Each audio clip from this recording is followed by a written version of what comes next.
Okay, y'all, if there's one story that's got more twists than a soap opera, it's gotta be the life of Tameka "Tiny" Harris. I mean, Tiny went from singing her heart out with Xcape to starring in reality TV, all while riding a roller coaster of drama that would make even the Kardashians say, "Girl, you okay?" Tiny's story has it all, from creating hit songs like My Little Secret and Who Can I Run To, starring on reality TV. What are you talking about? I don't like it. You're right here on the wall. Yeah, but you in them. Man. What Cheating rumors, legal battles, and enough relationship drama to fill a whole season of love and hip-hop. Understand, Tip had some infidelities with a girl who I hired, and that girl is one of the reasons why I got my own house. So, buckle up because this tea is piping hot. Tiny, whose real name is Tameka Diane Cottle, was born on July 14th, 1975, in College Park, Georgia, to mixed parents. Growing up, she was surrounded by music. Her dad, Charles "Speedy" Pope, was part of the R&B group, the Tams. They said you like to cheat. So it's no wonder Tiny ended up with pipes of her own. She was that kid who could hold a note before she could even ride a bike. You know, and I guess I just kind of found that I had a voice from just singing in my room, and my dad would come in there and be like, "You were flat." But her childhood wasn't all glitter and gold. Her parents split when she was just 5 years old, and that hit her hard. Her mom, Diane Cottle, had to step up and hold it all together, which wasn't easy. Still, Tiny found her escape in music. She wasn't just a cute kid singing along to the radio. Sis had real talent. The microscope, and then he started putting me in vocal coaching, and from there, I just started wanting to sing more. Like, imagine being a kid with a voice that could shut down Sunday service. Yeah, that was Tiny. Tiny's big break came in 1992 when she became a member of the group Xcape. But the twist, the group actually began a bit before this. Xcape had originally formed in 1990 as a four-woman group of Candy Burris, LaTacha Scott, Tameka Scott, and Tamara Coggins. They all went to Tri-Cities High School in East Point, Georgia, and although talented, something just wasn't clicking. When they had me audition, they wanted me, but they didn't want to necessarily get rid of Tan either. So it became a foursome. Tiny joined them later, and they became a five-women group, but that didn't last long, as Tamara was practically kicked out of the group. Big argument one time, we was at the studio, and it just went left field, and he said she was out of it. This opened the door for Tiny to step up, and oh boy, did she deliver. Honestly, losing a member might have been the best thing that ever happened to Xcape. And they had me come in singing, dancing, flipping, just like, what else can you do? What else can you do? I'm like, dang. Not long after, the girls got the chance to perform at Jermaine Dupri's birthday party, and he was blown away.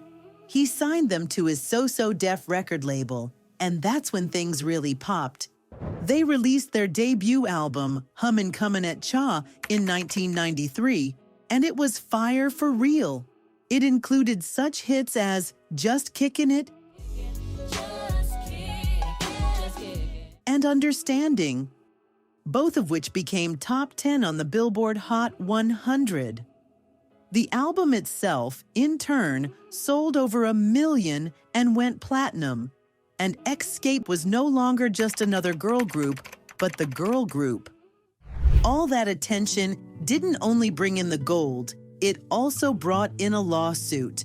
Turns out, Cypress Hill had an issue with the title of Xcape's album, and they didn't waste any time taking legal action. He came up with doing the Hummin' Comin' at You, and anyway, we ended up getting sued for that, and we had to pay up. Since the girls were still new to the game, they weren't trying to start beef that could send them back to square one, so they handled it quickly and kept it moving. I mean, when you're climbing the charts, the last thing you need is a courtroom drama. Nobody's got time for that. They kept the good energy with their follow-up albums, Off the Hook in 1995 and Traces of My Lipstick in 1998. They gave us the hits Feels So Good, Who Can I Run To, and My Little Secret. The two albums went platinum, so they were not one-hit wonders. And in the process, Tiny wasn't just going with the flow. She was writing and defining the sound of the group, helping steer the ship, and boy did it show. She and Candy even wrote No Scrubs for TLC, which became a massive hit.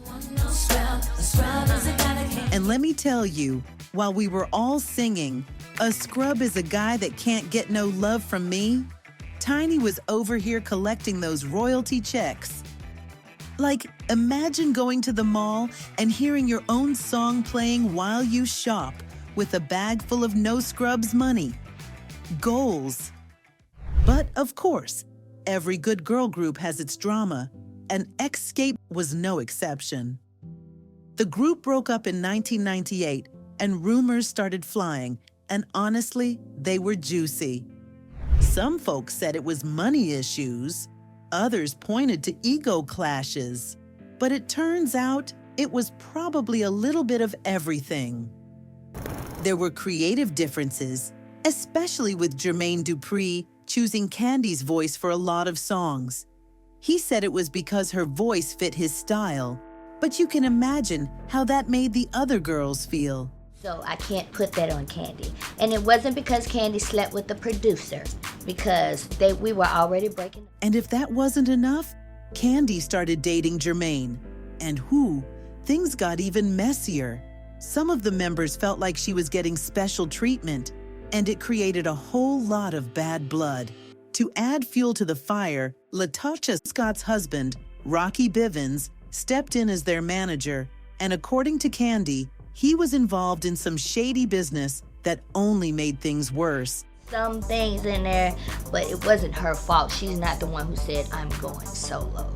And she's not. I mean, between the favoritism, the romance, and the management drama, it's a miracle they lasted as long as they did.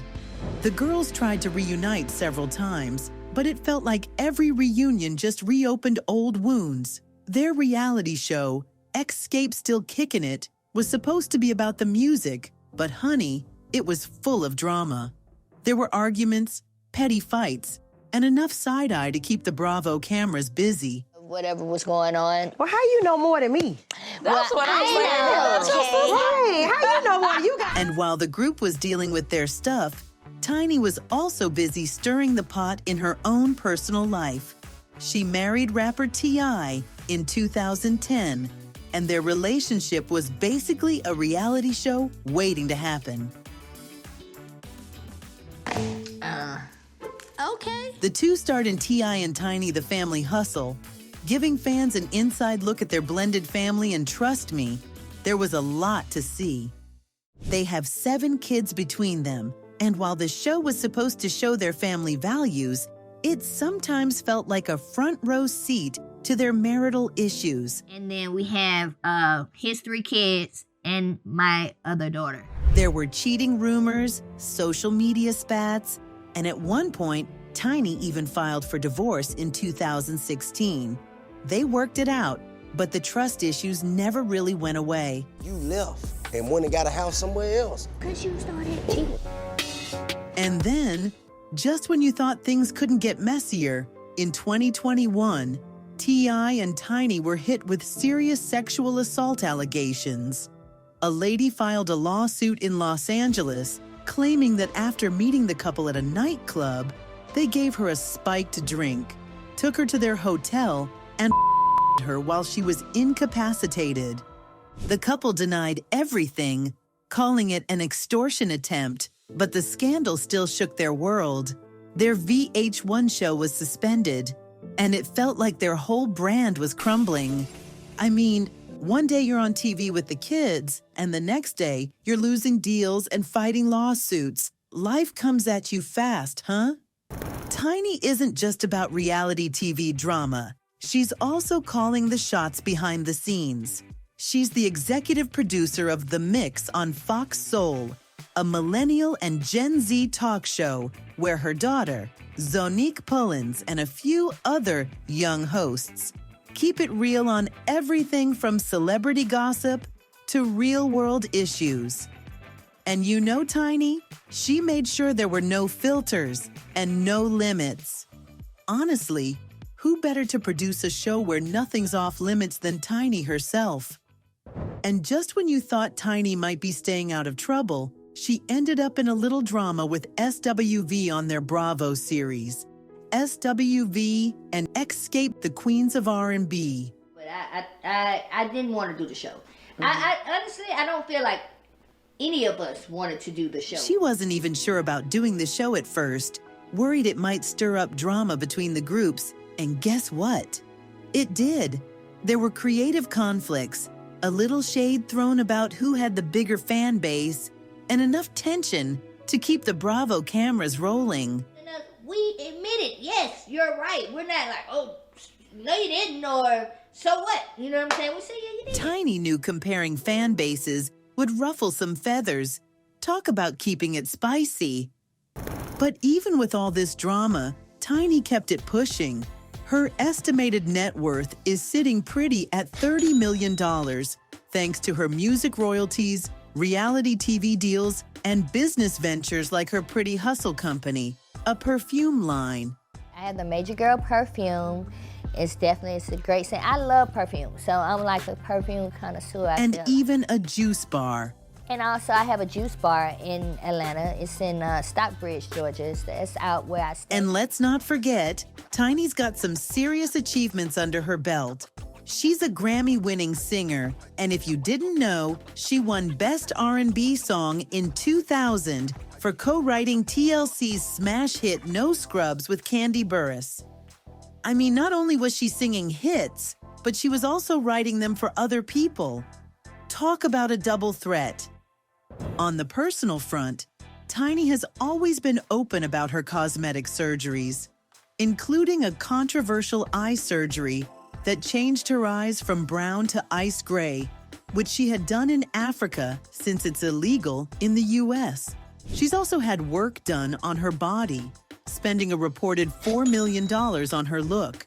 But for Tiny, it's all about confidence, and she's never been shy about doing what makes her feel good. Okay, I went and got my eyes done. I went to Africa, and basically I had been researching it for a while. In the end, Tameka, Tiny Harris, will be remembered as a trailblazer in R&B, a reality TV queen, and a woman who, despite all the drama, always found a way to bounce back. She might be tiny in size, but her impact is huge, and there's no doubt her story is far from over.